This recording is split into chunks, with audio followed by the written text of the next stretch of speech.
So we're gonna try to do this workout outdoors today. You may hear an airplane or basketball or something because you know the world doesn't stop for me. I know, right? It's just I wish they would, but whatever.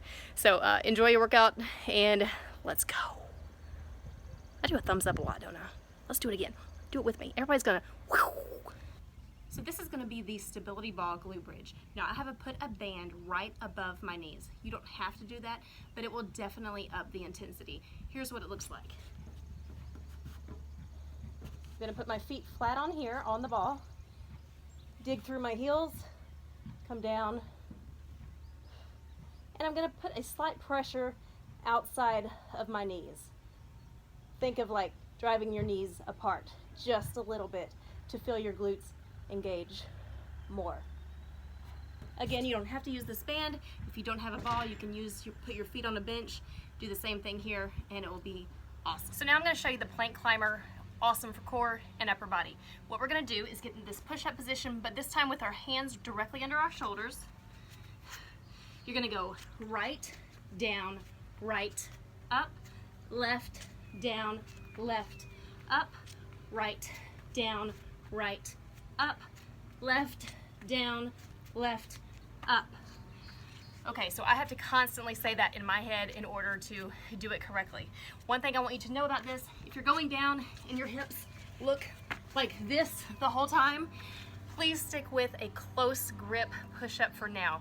You're gonna want to keep your glutes squeezed tight during the plank climber, but if you just can't seem to really keep them pretty still, relatively still like I was, then go ahead and do your close grip push-up.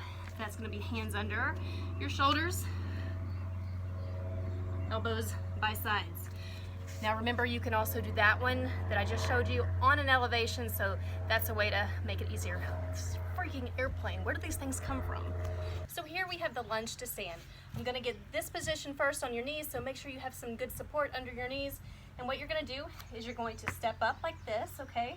Make sure that when you do this first part, that your foot is not way back behind your knee. That'll be really uncomfortable on your knees. So go ahead and make sure that you at least have your knee over your ankle. Then you're gonna come up, really lean into this quad, not so much with this back foot. Come up and come back down. This is all for my right leg right now.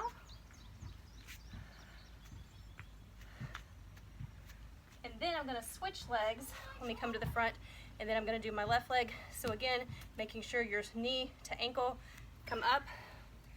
So I'm keeping the tension on this leg here.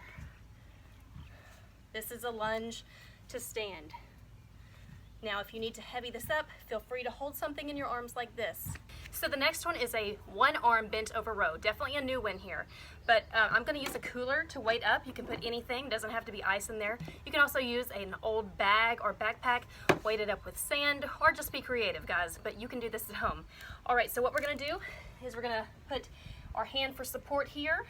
You're gonna keep your back straight, don't let it round, okay? Keep it straight like this.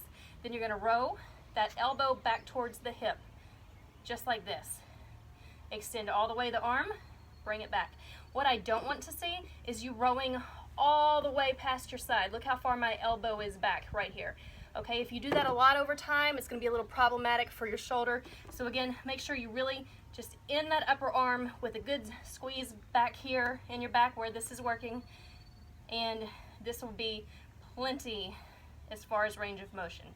Give it a good squeeze. Think about bringing your hand, your fist towards your hip, not up here, okay? We're not bringing it to our chest. We're basically bringing that hand to the hip, and the arm, the elbow ends up, the upper arm ends up about in line with our back. Again, not way up here. If you're going way past your back anyway, you probably need to up the weight a little bit. Probably a little too easy for you anyway. So check yourself. So I'm also going to show you another variation of the body saw, but if you want to bring it outside, this might be a little bit easier to do. All right, so first off, we're going to get the elbows right under the shoulders in a plank position. Now with that tight plank position, you're simply going to walk your feet forward and walk your feet back.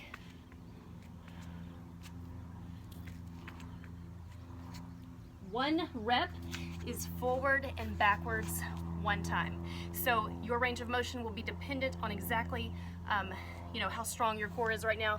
It doesn't take a huge range of motion to be able to feel that. And if you feel anything in your lower back, please just don't go that far.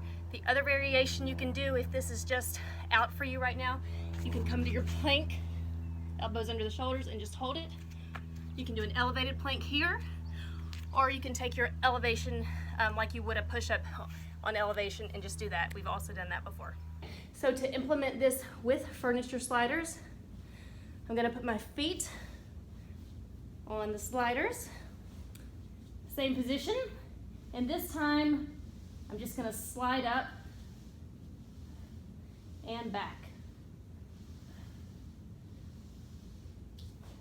Again, range of motion is dependent on your strength, but just a tiny range of motion for even a beginner is definitely gonna be challenging. So I know you're begging for a finisher today, so I'm gonna deliver, y'all. Here we are, we're gonna be a wall sit, and we're gonna hold this up to 1 minute. If you can hold it for a minute, awesome. If like a minute's too easy, why don't you hold that cooler right here and make it a little more challenging, y'all. Next thing we're gonna do in the finisher is push-ups. Now, if you're gonna do these push-ups for up to a minute, 45 seconds to a minute, I don't recommend going down to the floor. Not many people can do push-ups for an entire minute for the floor. So go find an elevation. Again, you can do wall push-ups as well. And here's what that looks like.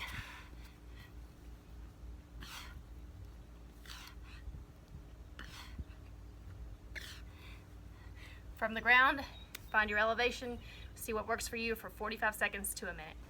Whew. So I hope you liked that workout today. Let me tell you, that finisher was a doozy. Actually, the whole thing was. So I hope you liked it. What was your favorite? What did you use for the row? That's what I want to know today. I want you to comment below and tell me what you used for your row. Did you use a cooler? Did you use a backpack? Did you use something different? Did you use something I haven't ever thought of to use? Give me some ideas, y'all. All right, see you later. Bye-bye.